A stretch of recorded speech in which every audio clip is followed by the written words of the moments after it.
Good morning. After doing this for 10 years and talking about all the issues among ourselves, there's always been one perspective that we've never had represented at this convention, and that's from the artist. And I'm really pleased to have not just an artist today to talk to us, but also one of the true innovators and also a tour producer, the founder of Lollapalooza, the leader of Jane's Addiction. Would you please welcome Perry Farrell.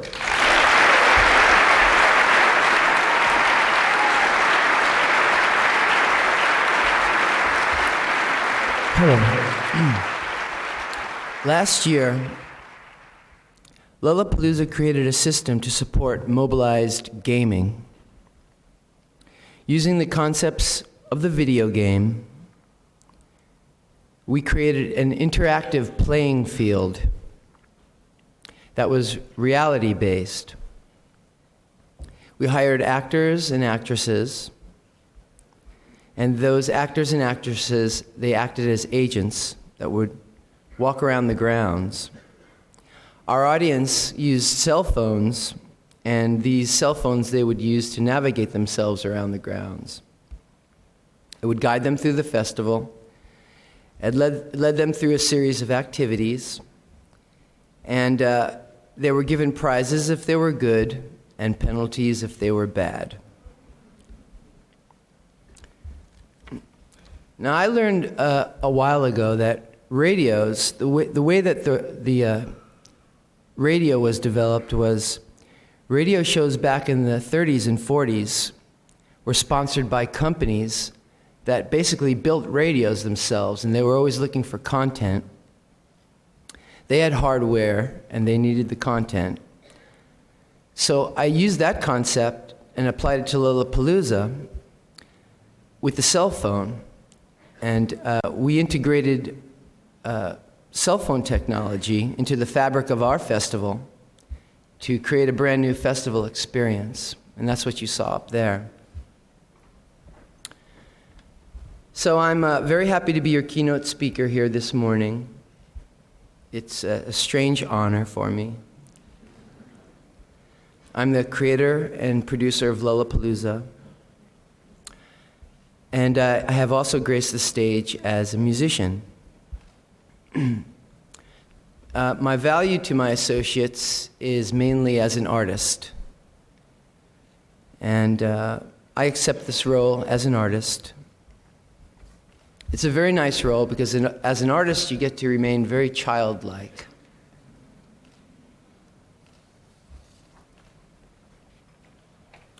I think that everybody is an artist at one time in their life, or that we all start off as artists. And after a while, you buy into consensus reality, and then you lose your abilities. An artist is one who continues to believe he can self-decorate the entire world. It's very difficult to remain an artist because being childlike usually means you fumble as an adult, and so eventually you need representation. And in the modern world, we call this representation management. I think that today, management and marketing is as important to the field of music. And in some cases, it's even more important. A lot of people start with pretty faces, and pretty faces are really a good start, and they're good to work with. But it's not enough to really be a pretty face. Nowadays, you have to have a soda can held up to that pretty face. So stepping into this market of music, I realized that I'd have to be more than just creative. I would have to become very savvy to compete with people. I'd have to think of ideas, and when I began to think of those ideas, I started to really think in the long term, the long-term effects of those ideas. We're thinking 5-year spurts. And I would think about how those ideas would affect the audience. I started to feel kind of like a scientist. And I felt like Lollapalooza was, in a way, a Petri dish. I am partially responsible for the nose rings and the tattoos that you see on the youth of America, but in part I'm also responsible for their alternative lifestyles, and hopefully I gave people room to remain artists and think freely for themselves. My professional life as an entertainer began in the 80s. At that time, there was an exploding scene here in Los Angeles, and there were band names popping out of everybody's mouths. There were DJs in clubs, but the DJs played music that was basically band-driven music. And the people really came out for the bands. It was the end of the hair band era. I think Guns N' Roses was the last band to tease it out. And after that, it was done. I myself love to frequent the punk clubs. I played with all those cats, and I lived with all the musicians, and I went to see them, and they went to see me. It wasn't really a night off. It was pretty much 7 days a week you're in the clubs. At that time, there was a clothing store on this dead-end street called Melrose. The clothing store was called Flip. And if you were savvy, what you could do is you can go behind Flip and get all the clothing that they threw out, and then put it on. And sometimes the people that worked there, if they were your friends, they would throw the clothes out for you, and then you'd run around and get the clothes out of the dumpster. There was that, and there was a store called Nana's. And all the punkers wanted jobs out of those stores because there weren't many places where you could wear a nose ring and have cherry red dreadlocks and get a job. So we all wanted to work there.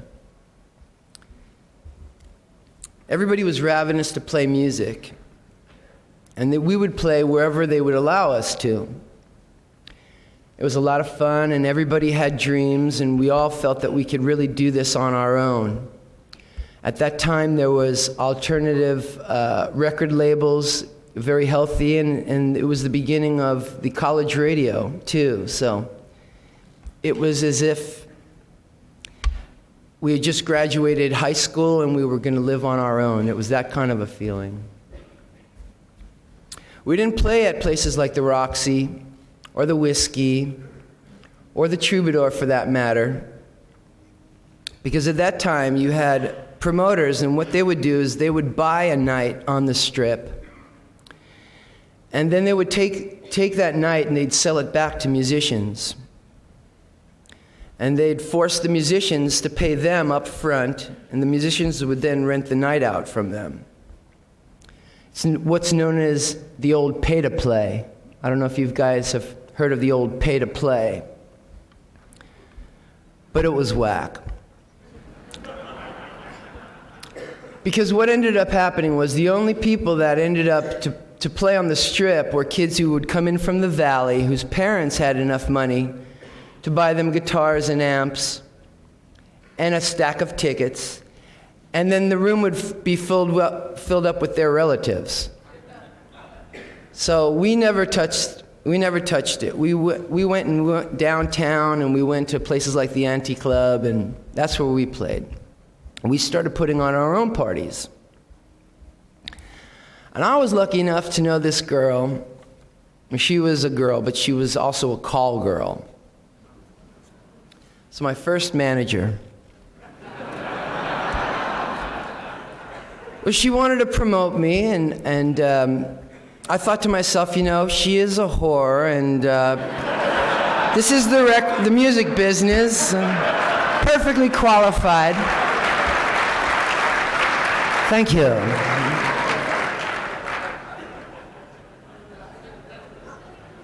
And it did work out.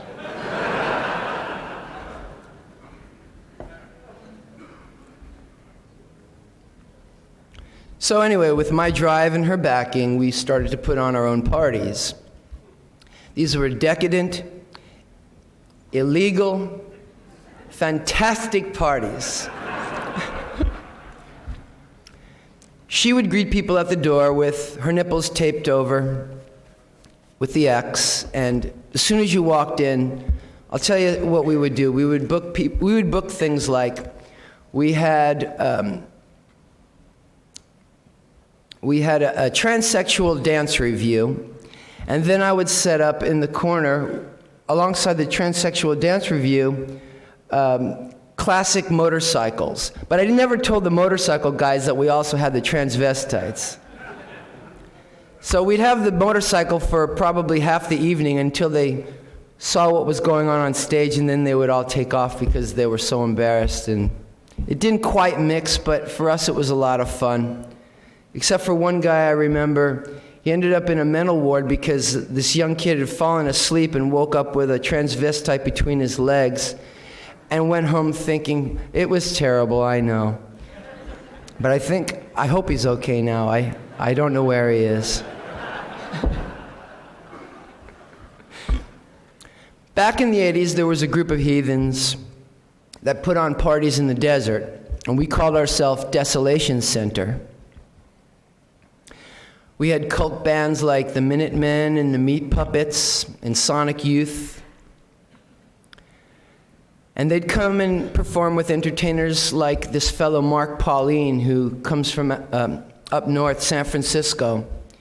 He was famous for his giant robot wars, and he would spear dead pig carcasses with hydraulics. You're shaking your head yes. You saw it? You know about it, though. Okay. Ours was a show where Mark blew his thumb off, so that's what we were famous for. Anyway, after that, I always take insurance out.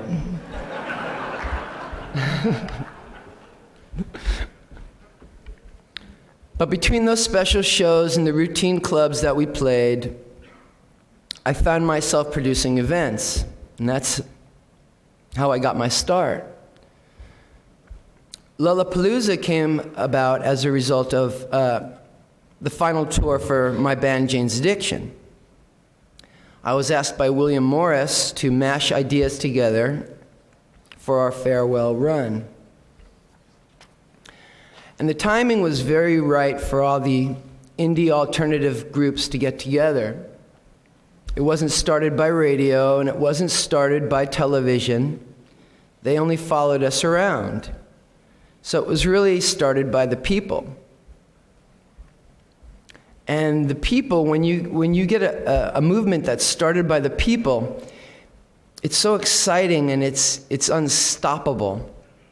And it gave me clues into ideas that I formulated, to this day, that I believe that people have the ultimate power. I really believe that. It's no snow job. I think that the majority of us are just unorganized.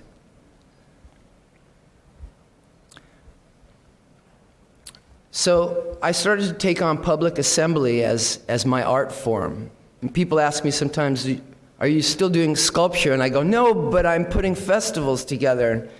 They kind of seem like, well, because they do sculpture, I guess I'm not keeping up with them. But I really see public assembly as a beautiful art form, the Petri dish.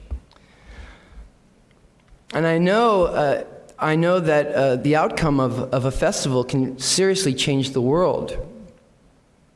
I believe that after everybody has dropped their drawers and shown their underwear for reality shows, eventually we're going to get into more important ideas on television, especially. I think that shows are going to be entertaining, and the thrills are going to be educational. We're going to see the world turn over. In addition to it being, cheap and flashy, I think that the ideas that are going to start to come now are going to be revolutionary.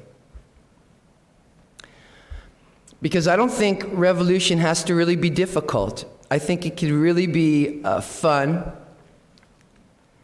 And I think that an individual revolution in consciousness, if everybody decides that, you know what, I think I'm going to change my mind, there's nothing anybody can do about it. If we all see something clearly together. So this is exciting to me, where we are now and what we can do with multimedia.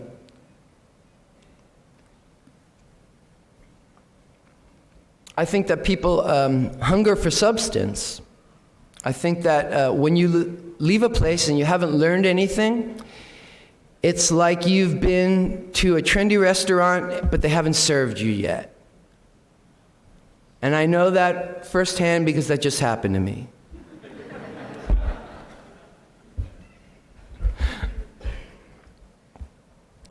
And I also believe that people, they're smarter than you think they are. And why I think that is because they all drive cars. So if they can drive dangerous vehicles, they've got to be pretty smart, right? And heavy machinery is pretty tough. Most people graduate high school. That's not easy.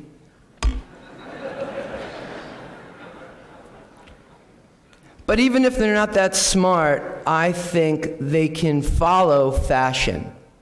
And so a lot of times I enter into things thinking, well, we can make it fashionable. Because a lot of people, you know, the stragglers at least, know they better change because they're out of fashion. So that's a premise I begin with often. And, you know, I think you can make something important fashionable. I think that's possible, absolutely possible. What I think is fashionable in my life is good music. I like good vibes. I like living free, and I like to let live. I like to bring great ideas to the table and work with great men and women. And I think that we can all positively affect the human race, have a laugh at the same time. So I want to go back in my life now, back to a time when I would entertain myself. And I want you to all go back to a time in your lives when you would entertain yourselves. Maybe when you were still in public school, let's say, and you were sick, but it was the third day of your illness, so you really weren't that sick, but you still had the luxury to stay home. And your mother wasn't around, so you started to make believe. So now you're hanging off your bed, and your bed is a cliff. And you fall off the cliff, fall down into these pillows, right? And down there in the pillows is this girl who's the girl who you have a crush in your class. And she takes you and she sees you falling off this cliff. So she takes you into a cave and she nurses you back to health by kissing you, of course, because you're almost dead. And then she starts kissing you. Have you ever done that one?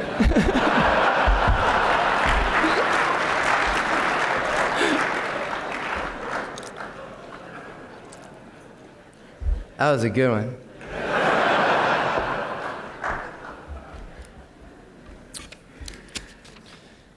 So, this spark, this is what I'm talking about. Like, I know we don't probably hang off our bed anymore, but we still have this spark of creativity. You just have to be a little immature sometimes, and it'll come back fast. I know we all have, our jobs, and oh my God, it can be really horrifying. There's so much pressure. There really is, because there's a great pressure to perform. But sometimes, let them know that you're immature, man, and they'll back right off, I tell you.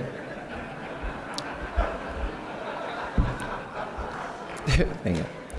So, because this spark of creativity, man, this thing inside of me, when I let it go, you got to get away from things. That's a good thing. You got to have a balance. For me, if I start letting it go, whatever. It could be poetry or music or getting out on snowboarding.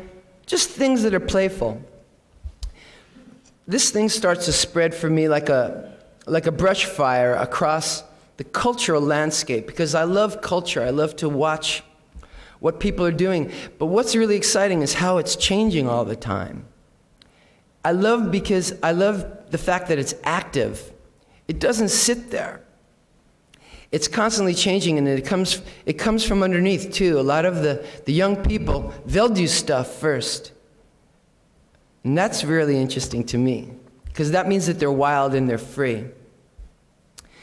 And for me, I just love to devour things. I love to devour music, and I love to devour style, and I'm ravenous for new books, and I love blackberries. And but not blackberry like the fruit. The blackberries that you keep on your hip. And I think that we should get blackberries with cameras next year. Who votes for the blackberry with the camera? I need one. And then I start thinking to myself, oh shit, I'm gonna take all this stuff, man. Anyway. It consumes my life, and my house, as a result, is a fucking mess.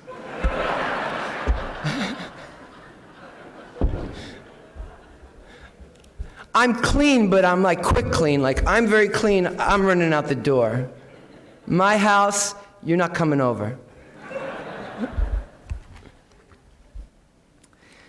Last week I was in Colorado. Part of the reason is because I tour an awful lot, because I always want to see what's going on out there. I mean, I can't wait but for a weekend. Weekend comes, I'm wishing I can do something out. On the weekend, I'll come out and I will DJ. I'll just come out. I just like to go out. I want to see what's going on out there in different parts of the world. So last week, as I say, I was in Colorado, and I can tell you what's going on with their radio stations. I can tell you what fills up their clubs. A lot of you fellows and ladies know out there, that jam band thing, man.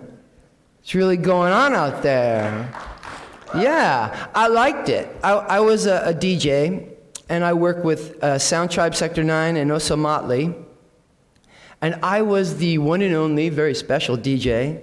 So I felt good, and I knew when I left there that they really appreciated electronic music that worked. So I started formulating all these things, and I'm watching all these kids, and I watched their shoes, because shoes tell a lot. And I can tell you that their scene is very healthy. The young people are going out there, and it's a very honest scene. In other words, they really believe in their musicians. The musicians are a pretty sexy band. It took me by surprise. Sound Tribe Sector 9. And good people, and I asked them what they were listening to. But anyway, this kind of passion for culture is what basically drives Lollapalooza to recreate itself year to year. It's so exciting to see what can develop in a year's time. So now I'm gonna tell you that when I was asked to do this speech here this morning for the CIC, my management thought that it would be a good idea for me to read speeches of past speakers. So they sent me a few speeches from men that had spoken here in the past, very well-received speakers. One of the fellows, a fellow by the name of Tom Ross. Anybody know Tom Ross? Okay. The former head of CAA is what I'm told. And Robert Sillerman. Is Robert here? Okay, good. Robert Sillerman, if you don't know who he is, I call him a peacemaker because he's brought us all so much closer together.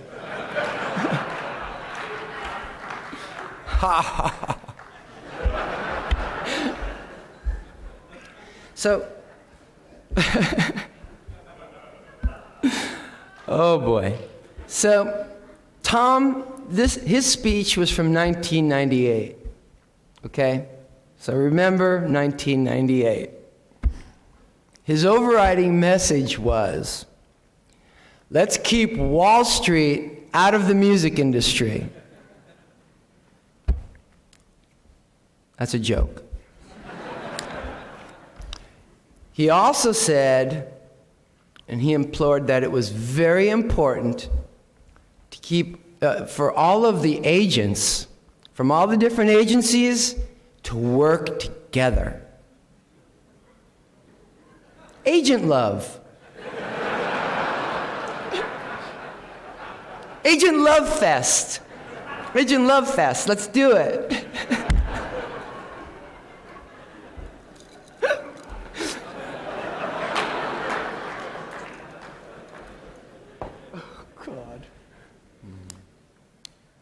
So I really couldn't expand too much on Tom's speech. I was looking, I don't know.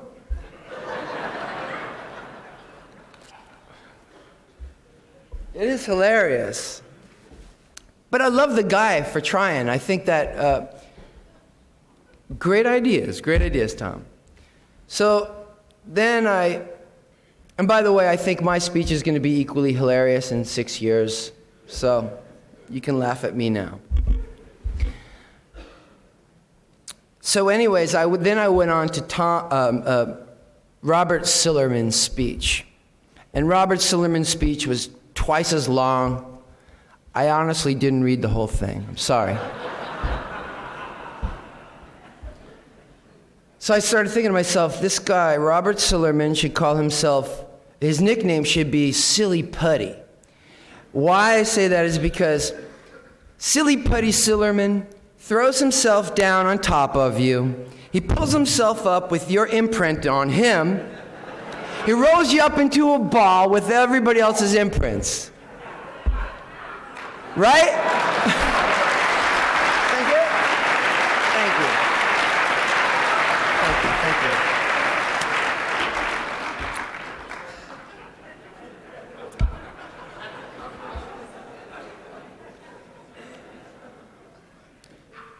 So Silly Putty Sillerman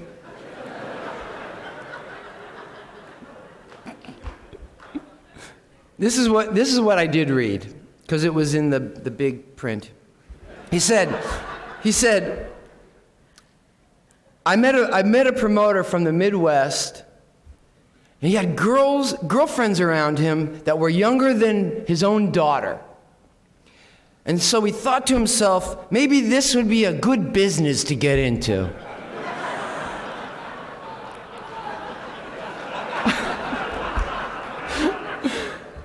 Okay, so then I actually, you know what? From him, I could start writing my speech, because the truth is my wife is half my age. So now I said, okay, I can go with this guy's speech. But anyway, my perspective in music promotion is unique because I am also a musician, as you come to know that. What's interesting about me right now is I'm a musician that also promotes. So I have a unique perspective. So I'm going to tell you, all of you out there, what excites me. If you want to get my ear, I'm going to tell you what excites me about the gig. The first thing I think about when someone suggests to me about playing a festival, I think to myself, where's it going to be? Because I think, like buying a house, it's location, location, location. So I want you to tell me, how is that location going to affect the feeling of the evening? Are these beautiful trees going to be waving, and are they going to be blowing gently in the night? where we can kind of sneak off, have sex, or a pee.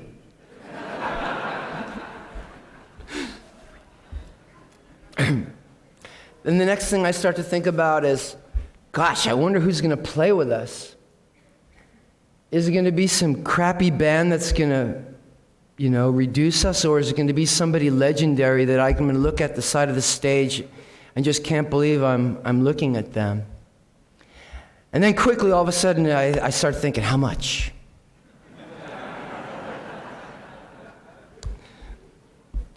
But then I start to think to myself about what's going to happen that night. I start to imagine the crowd, and I start to look out at the crowd, and it's really cool about a crowd because they instantly take over wherever you are. You can have planned this place for a year. They start walking through the gates, it's their place. They're walking around, digging it in. And I start to imagine the moment when everybody's starting to get off, and you can sense that their hearts are pumping, and they're starting to lose themselves, and they're starting to act out, and they're starting to correspond. They're starting to talk back at you somehow. They're letting you know, and this is all going around, and it starts to become a nice circle. It's very beautiful. And what I'm after all the time is I'm always after the memory of a lifetime. I would not settle for anything less. I want people to go home, and if I would ever see them in an airport having a Bloody Mary, and they would say to me, I saw you in 85 or something. And I'm thinking, come on, tell me about it. And they say, your show was, man, dude, it was, that was one of the greatest shows I ever saw. There you go. Thank you. That's what you shoot for. Nothing less. My show was the greatest you ever saw. Thank you. One of the greatest anyways. There's a lot of greats. But it's a memory of a lifetime. That much you better promise me.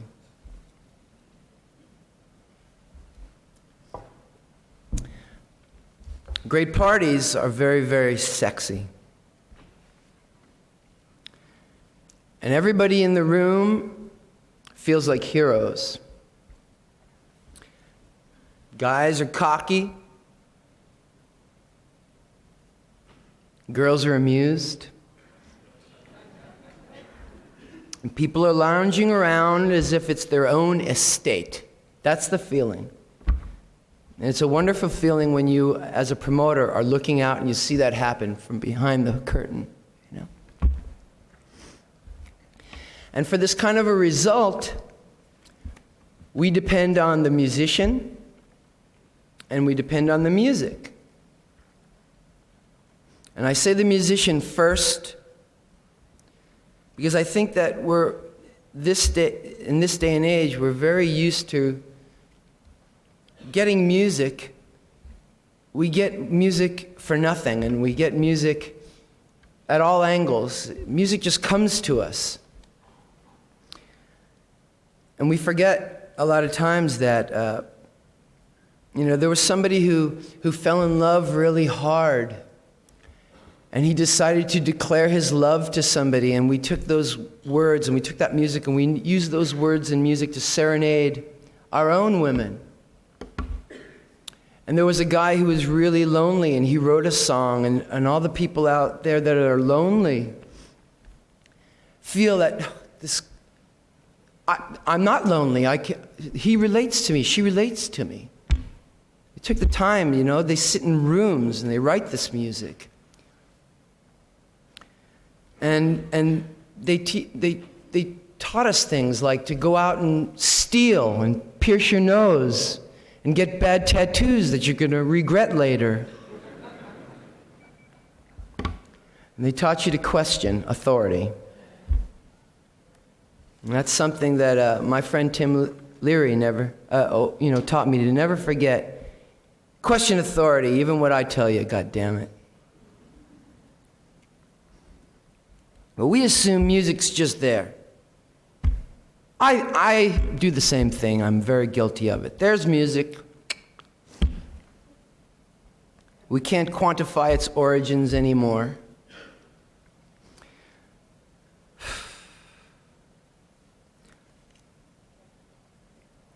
What can music be if you get it for free? You got to figure it's not worth much. It's worth nothing. But then I always figure, well, air's free, but if you don't give a guy air for a minute, he's fucking dead.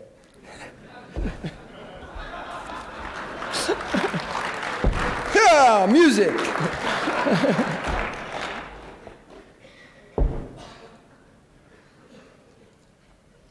Oh, what liberties I take.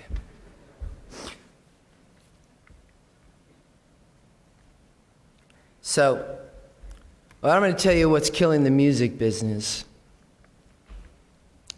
It's something that I became addicted to.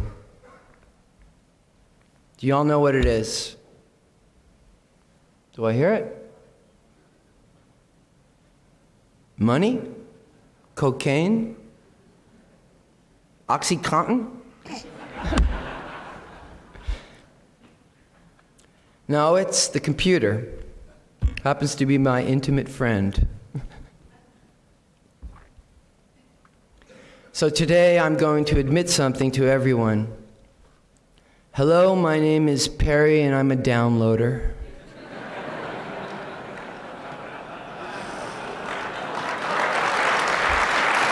Thank you. Thank you.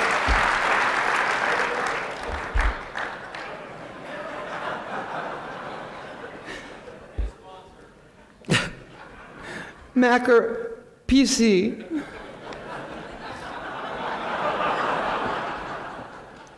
I started downloading with my friends. I did it a couple of times. They'd mention a band to me and they'd ask me if I wanted to try it. I say, no, I'm okay, but they'd call me chicken and stuff.